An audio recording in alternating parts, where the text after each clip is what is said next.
नगर निगम राजधानी शिमला के लिए वित्त वर्ष 2022-23 के बजट को तैयार करने में जुट गया है। इसके लिए बजट बैठकों का दौर शुरू हो गया है। बजट में किस वार्ड के लिए कितना एस्टिमेट होगा, किन योजनाओं को शामिल किया जाना है, इसको लेकर पार्षदों के साथ वार्ड के आधार पर महापौर कार्यालय में बैठक बुलाई गई।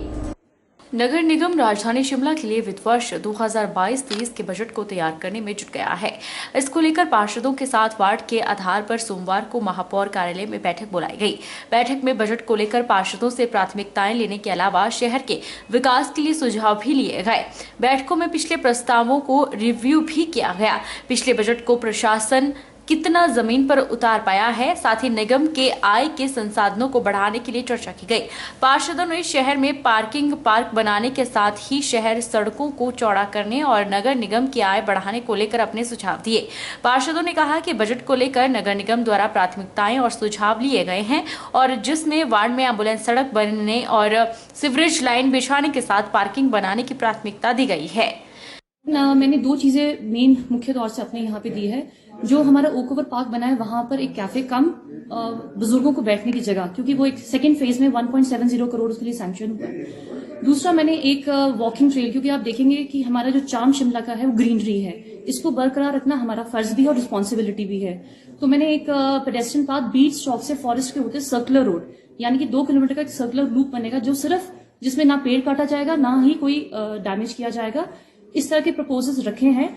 लेकिन अगर आप पूरे शहर की बात करें, क्योंकि रेवेन्यू जनरेशन जैसे 60 करोड़ हमारी बात होती है, जब हमारा एमसी की बात आती है, 22 करोड़ जनरेट हो रहा है, तो उस गैप को कैसे भरा जाए, तो इसी बात पे चर्चा भी हुई है। एक पुराना और ऐतिहासिक नगर निगम है, परंतु आज मूलभूत सुविधाओं से आज भी वंचित है, जिसमें चाहे हमारे पास रोगी वाहन सड़क की बात हो, चाहे पार्किंग की बात हो, सामुदायिक भवन की बात हो, और इससे अधिक क्या कहें, परंतु कहीं ना कहीं अभी भी मूलभूत सुविधा सीवरेज से भी हम लोग वंचित है।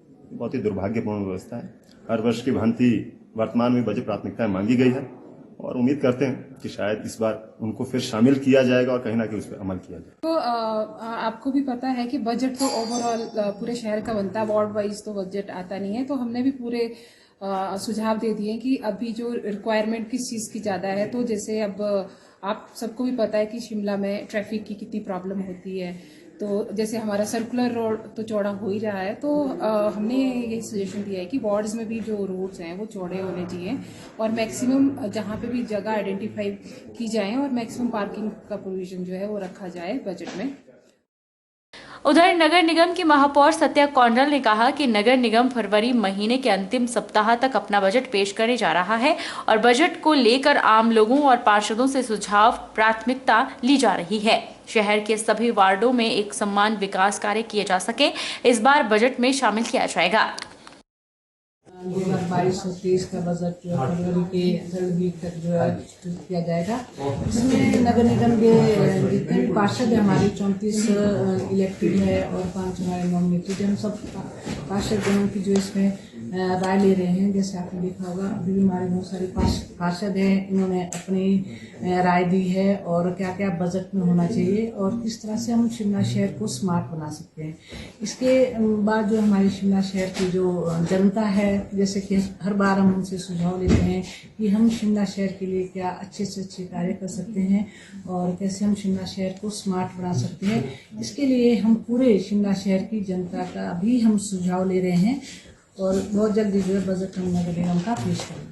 आबकारी एवं कराधान विभाग द्वारा अलग अलग टैक्स वसूले जाते हैं। उसी के तहत हिमाचल प्रदेश आबकारी एवं कराधान विभाग के सौजन्य से चंबा जिला में 172 करोड़ रुपए की राशि अभी तक वसूली गई है, जिसके चलते अभी 1 महीने का समय और है और इसमें शराब सहित अन्य गतिविधियों से अधिक टैक्स आबकारी एवं कराधान विभाग वसूलने वाला है। हिमाचल प्रदेश आबकारी एवं कराधान विभाग के सौजन्य से चंबा जिला को भी सरकार द्वारा साल का टारगेट दिया जाता है, जिसे पूरा करना आबकारी एवं कराधान विभाग का कर्तव्य होता है। उसी के चलते अलग अलग टैक्सों के माध्यम से आबकारी एवं कराधान विभाग टैक्स वसूल करता है। चंबा जिला को भी शराब सहित जीएसटी और अन्य कारण से वसूली जाने वाली राशि का टारगेट 227 करोड़ निर्धारित किया गया था। चंबा जिला अभी तक बेहतरीन तरीके से कार्य करता हुआ नजर आ रहा है। सभी तरह के करों से आबकारी एवं कराधान विभाग चंबा ने 227 करोड़ की तुलना में 172 करोड़ अचीव कर लिए हैं, जो हिमाचल प्रदेश में अन्य जिलों के मुकाबले में दूसरा स्थान 27% की वृद्धि के साथ दर्ज किया गया है। हालांकि अभी फरवरी का महीना चल रहा है और मार्च 31 तक सभी तरह के करों से सरकार को लाभ होने की संभावना है। आबकारी एवं कराधान विभाग के डिप्टी कमिश्नर नरेंद्र सेन का कहना है कि चंबा जिला हिमाचल प्रदेश के अन्य जिलों के मुकाबले में दूसरे स्थान पर है और 27% की वृद्धि के साथ आगे बढ़ रहा है। यही कारण है कि अभी पिछले 10 महीनों में आबकारी एवं कराधान विभाग ने 172 करोड़ रुपए की राशि अचीव कर ली है, जबकि अभी 2 महीने का समय बाकी है, जिसमें चंबा जिला टैक्स वसूलने के मामले में आगे भी बढ़ सकता है। कुल मिला के हमें सालाना टारगेट डिस्ट्रिक्ट चंबा को 227 करोड़ का हमारे लिए निर्धारित किया गया है। अब 227 करोड़ का टारगेट, क्योंकि इसकी सालाना टारगेट की अचीवमेंट उसका सही रूप से आकलन मार्च के मंथ में किया जाता है, क्योंकि मार्च के मंथ में हमें एक्साइज ऑक्शनों के द्वारा प्राप्त की जाने वाली काफी बड़ी राशि के रूप में काफी प्राप्तियां रहती है, जिस कारण में उस समय पे टारगेट का असली आकलन किया जाता है। लेकिन उसका मासिक तौर पे जो निर्धारित टारगेट का मासिक तौर पे अगर बांटा जाए, उसके हिसाब से मैं आपको बताना चाहूंगा कि गत वर्ष इस मंथ तक जनवरी तक 134 करोड़ का हमने अचीव किया था, जिसके विपरीत इस मंथ पर अभी हमने 2021-22 में जनवरी 2022 तक 171 करोड़ का अचीव कर रखा है, जो कि 27% की ग्रोथ के साथ हम काफी अच्छा स्कोर का अच्छा अचीव किया हुआ है। पुलिस थाना माशरा के तहत आने वाले गांव सेंडवाला मुबारकपुर के जंगल में हाल ही में एक गोली कांड सामने आया था। मामले में चल रही जांच से मृतक के परिजन असंतुष्ट हैं और सोची समझी साजिश के तहत गोली चलाने का आरोप लगा रहे हैं।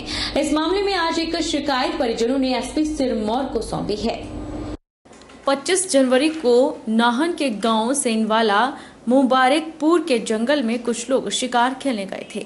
जंगल में इस दौरान गोली चलने के बाद एक व्यक्ति की मौत का मामला सामने आया था। बताया गया था कि शिकार खेलते समय गलती से व्यक्ति को गोली लग गई और उसकी मौके पर ही मौत हो गई। मृतक व्यक्ति के बड़े भाई भगत राम ने आरोप लगाया है कि उसके छोटे भाई की सोची समझी साजिश के तहत गोली मारने के बाद हत्या की है। उन्होंने बताया कि वह पुलिस थाना माशरा की जांच से असंतुष्ट है। मामले में कई तथ्यों पर दोबारा जांच होनी चाहिए, जिसको लेकर उन्होंने एक ज्ञापन एसपी सिरमौर को सौंपा और मामले की दोबारा जांच करने की मांग उठाई। एसपी कार्यालय पहुंचे मृतक के परिजनों ने बताया कि उन्हें शक है कि मृतक को किसी अन्य स्थान पर मारा गया और फिर बाद में जंगल में दिखाया गया। उन्होंने मामले की निष्पक्षता के साथ दोबारा जांच करने की मांग की है। और हम इसमें एसपी साहब से मिलने आए जी कि इसमें जांच ठीक से नहीं हुई और हम दोबारा एसपी साहब से मांग कर रहे हैं कि दोबारा जांच हो इसमें जी। मामला क्या था? मामला ये हुआ जी 25 तारीख की रात को ना जी, ये रामेश्वर और ये जगन्नाथ ने फोन करके गीताराम ने बुलाया इनको जी, फोन करके जंगल में पता नहीं इन्होंने लकड़ी काटी या शिकार खेला भी है, इसका कोई पता नहीं लगा जी। लेकिन इन्होंने पता लिया 12 बजे कि उसको गोली लग गई जी, रामेश्वर को।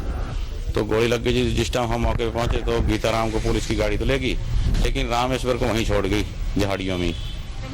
तो हमें शक है जी कि इसको कहीं और मारा गया और वहां रखा गया। जब पुलिस इसको लेगी ना जी गीताराम को, तो रामेश्वर को क्यों छोड़ गई वहाँ? और जब गुजरों का मोहल्ला है वहाँ गोली चली है, यानी कोई गुजर नहीं मान रहा कि गोली चली या नहीं चली, क्योंकि चली या नहीं चली तो वही लोग बताएंगे।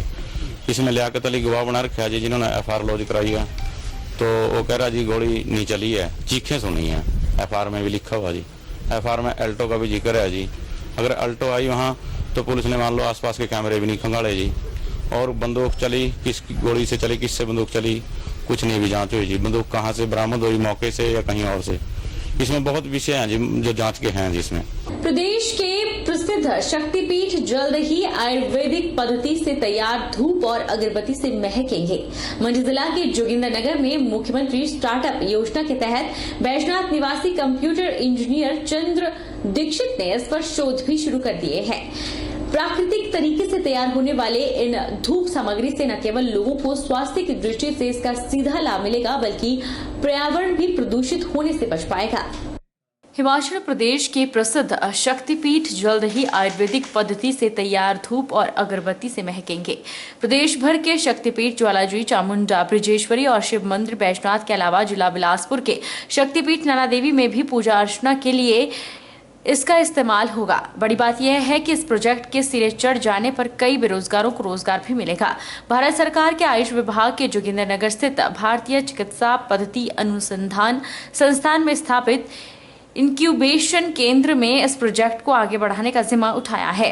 क्षेत्रीय निदेशक क्षेत्रीय एवं सुगमता केंद्र उत्तर भारत डॉक्टर अरुण चंदन ने बताया कि जड़ी बूटियों एवं वनौषधियों से स्टार्टअप को मदद करने की दिशा में भारतीय चिकित्सा पद्धति अनुसंधान संस्थान जोगिंद्रनगर में इंक्यूबेशन केंद्र कार्य कर रहा है। मुख्यमंत्री स्टार्टअप योजना के माध्यम से यहां पर नवोन्वेषी विचार को लेकर शोध कार्य किया जा रहा है और कंप्यूटर इंजीनियर चंद्र दीक्षित और आयुष विभाग के सहयोग से जड़ी बूटियों से तैयार होने वाले आयुर्वेदिक पद्धति की धूप सामग्री से प्रदेश के किसान भी लाभान्वित होंगे। उन्होंने कहा कि इस प्रोजेक्ट को सिरे चढ़ाने के लिए संस्थान हर संभव मदद प्रदान कर रहा है और जल्द ही आयुर्वेदिक पद्धति से तैयार होने वाली धूप और अगरबत्ती बाजार में उपलब्ध होगी। मिस्टर चंद्रिक दीक्षित जी हमारे यहाँ संस्थान में आए हैं CFC में। इनका जो आइडिया है बेसिकली वो है कि धूप से संबंधित ये काम करना चाहते हैं। जैसे मैं आपको दिखाना चाहूंगा हमारे पास, क्योंकि जो हमारा जो इंक्यूबेशन सेंटर है इसमें हमें कुछ विदेशों से भी मांग आ रही है कि इस तरह की जड़ी बूटियों के स्मजिस की बहुत मांग है, क्योंकि हमारी संस्कृति का ये हिस्सा है धूपन कार्य, जो धूपन कर्म है, धूनी देना जिसको हम साधारण भाषा में बोलते हैं। तो आयुर्वेद में धूपन का एक सिद्धांत है, जो आयुर्वेद के जितने हमारे पुरानी ग्रंथ है, ये परंपराएं रही हैं कि धूपन की प्रक्रिया जो है वो एक वैज्ञानिक स्थिति है, एक वैज्ञानिक पक्ष है इसका। तो चंद्रिक का जो प्रपोजल है उस प्रपोजल पे हमने विचार विमर्श किया है, उसके सारे पहलुओं को देख लिया है। मैं आश्वस्त हूं कि हमारी आने वाली जो बैठक होगी उसमें इनके स्टार्टअप पे अनुमति हो जाएगी और ये नए साल से इस पे आगे काम करना शुरू करेंगे और बहुत ही एक तरह से अच्छा वैज्ञानिक दृष्टिकोण से एक टेस्ट किया हुआ उत्पाद जो है वो मार्केट में ये लॉन्च कर सके। कोरोना काल के बाद हर आदमी को समस्याओं का सामना करना पड़ रहा है, चाहे वह गैर सरकारी संस्था से जुड़ा हो या सरकारी संस्था से। हर इंसान को आर्थिक तंगी का सामना करना पड़ा। अगर बात करें हिमाचल पथ परिवहन निगम के कर्मचारियों की, तो उनको समय पर वेतन और अन्य भत्ते न मिलने पर एक बार फिर परेशानी झेलनी पड़ रही है। HRTC कर्मचारी को समय पर वेतन नहीं मिल पा रहा है, जिस वजह से उन्हें समस्याओं का सामना करना पड़ रहा है। इस समस्या के चलते राज्य महासचिव हिमाचल ट्रांसपोर्टर वर्कर यूनियन एवं राज्य प्रवक्ता JCC संजय बड़वाल ने कहा कि HRTC ने अक्टूबर महीने की बैठक में निर्णय लिया था कि प्रत्येक महीने कर्मचारी को वेतन समय पर मिलेगा। 4-5 महीने तो सब कुछ ठीक रहा, लेकिन अब इस बार फिर से 1 तारीख को वेतन नहीं मिला। उन्होंने सरकार से आग्रह किया है कि कर्मचारियों को तनख्वाह समय पर मिले ताकि वह अपना और घर वालों का गुजारा कर सके। Chief transport secretary mister JC Jagdish Chandra Sharma ji के साथ सेक्रेटरीट में बैठक हुई। उसमें कर्मचारी HRTC के कर्मचारियों की लंबित मांगों के ऊपर जो है विस्तार से चर्चा हुई और वहाँ एक समझौता हुआ कि प्रत्येक माह कर्मचारियों को जो वेतन जो है वो पहली का पहली मिलेगा और 22 तारीख को जो है देश के कर्मचारियों को नाइट ओवर टाइम जो है दिया जाएगा। तो इस विषय में MD HRTC शिमला के साथ 16 नवंबर 2021 को हमारी बैठक हुई। उसमें भी ये निर्णय लिया गया कि पहली की पहली जो है निगम के कर्मचारियों को जो है सैलरी दी जाएगी और 22 तारीख को नाइट ओवर टाइम दिया जाएगा। लेकिन 3-4 महीने तक तो ठीक चला, लेकिन आज 8 तारीख हो चुकी है, लेकिन पिछले महीने का जो है वेतनमान जो है निगम के कर्मचारियों को लगभग 12,000 कर्मचारियों को जो है वेतन जो मिलना चाहिए था पहली को, लेकिन आज 8 तारीख हो चुकी है। लेकिन कर्मचारी प्रदेश भर के कर्मचारी, निगम के कर्मचारी हमारे को फोन के माध्यम से पूछ रहे हैं कि प्रधान साहब की इस महीने हमारी सैलरी कब आएगी।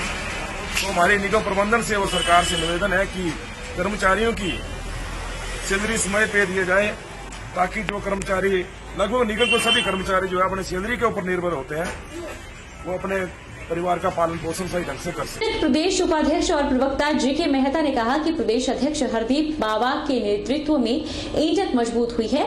इंटक मजदूर हितैषी है और बाबा हरदीप सिंह के नेतृत्व में मजदूरों की समस्याओं को प्रमुखता से उठाकर उन्हें हल करवाया जा रहा है। उन्होंने कहा कि प्रदेश सरकार ने आईपीएच, पीडब्ल्यूडी और बिजली बोर्ड में जो नियुक्तियां की है उसमें मंडी और सिरमौर जिला को तरजीह दी गई है, जबकि सोलन जिला की अनदेखी की गई है। मैं बाबा हरदीप सिंह जी का बहुत धन्यवादी हैं जिन्होंने मतलब मेरे पर भरोसा रख के मैं इंटक वाइस प्रेजिडेंट और प्रवक्ता बनाया। उन्होंने बहुत बहुत धन्यवाद। मेरे वर्कर बड़े खुश है इंडस्ट्री वाले ਜਿਹੜੇ ਬੰਦਿਆਂ ਨੂੰ ਪਤਾ ਲੱਗਦਾ ਵੀ ਮਹਿਤਾ ਜੀ ਦੁਆਰੇ ਆ ਗਏ, ਅਗਲੇ ਕਹਿੰਦੇ ਬਹੁਤ ਖੁਸ਼ੀ ਦੀ ਗੱਲ ਹੈ। ਬਾਬਾ ਜੀ ਦਾ ਸਾਰੇ ਧੰਨਵਾਦ ਕਰ ਰਹੇ ਆ। ਇੱਕ ਮੈਂ ਇਹ ਕਹਿੰਦਾ ਵੀ ਜਿਹੜਾ ਸਾਡਾ ਇੰਟਕ ਸੰਗਠਨ ਹੈ ਮੈਂ ਉਹਦੇ 'ਚ ਆਹਵਾਨ ਵੀ ਕਰਨਾ ਚਾਹੁੰਦਾ ਵੀ ਸਾਰੇ ਵਰਕਰ ਜ਼ਿਆਦਾ ਤੋਂ ਜ਼ਿਆਦਾ ਜੁੜਨ ਉਹਦੇ ਨਾਲ। ਔਰ ਇੰਟਕ 'ਚ ਜਿਹੜੇ ਝੋਲਾ ਚੱਕ ਕੇ ਘੁੰਮਣ ਵਾਲੇ ਆ ਵੀ ਜਿਹੜੇ ਕਹਿ ਰਹੇ ਵੀ ਅਸੀਂ ਇੰਟਕ ਦੇ ਜੀ, ਕੋਈ ਜਿਹੜੇ ਇੰਟਕ ਦੇ ਉਹ ਤਾਂ ਘੁੰਮੇ ਰਹੇ, ਉਹਨਾਂ ਦਾ ਤਾਂ ਕੰਮ ਹੈ, ਉਹਨਾਂ ਨੇ ਤਾਂ ਜਾਣਾ ਹੀ ਆ। ਜਿਹੜੇ ਕਈ ਜਾਲੀ ਬਣੀ ਫਿਰਦੇ ਆ ਉਹ ਕਹੀ ਜਾਂਦੇ ਆ ਵੀ ਅਸੀਂ ਇੰਟਕ ਦੇ ਆ ਜੀ। ਇੰਟਕ ਦੇ ਬਾਬਾ ਹਰਦੀਪ ਹਿਮਾਚਲ ਪ੍ਰਦੇਸ਼ ਦੇ ਅਧਿਅਕਸ਼ ਹੈ, ਹੋਰ ਕੋਈ ਅਧਿਅਕਸ਼ ਨਹੀਂ ਹੈ। ਕਈ ਆਪਣੇ ਆਪ ਨੂੰ ਅਧਿਅਕਸ਼ ਸ਼ੋਅ ਕਰਦੇ, ਉਹ ਵਿਹਲੀਆਂ ਗੱਲਾਂ ਲੋਕਾਂ ਨੂੰ ਗੁੰਮਰਾਹ ਕਰਦੇ, वर्करां ਨੂੰ गुमराह करते हैं।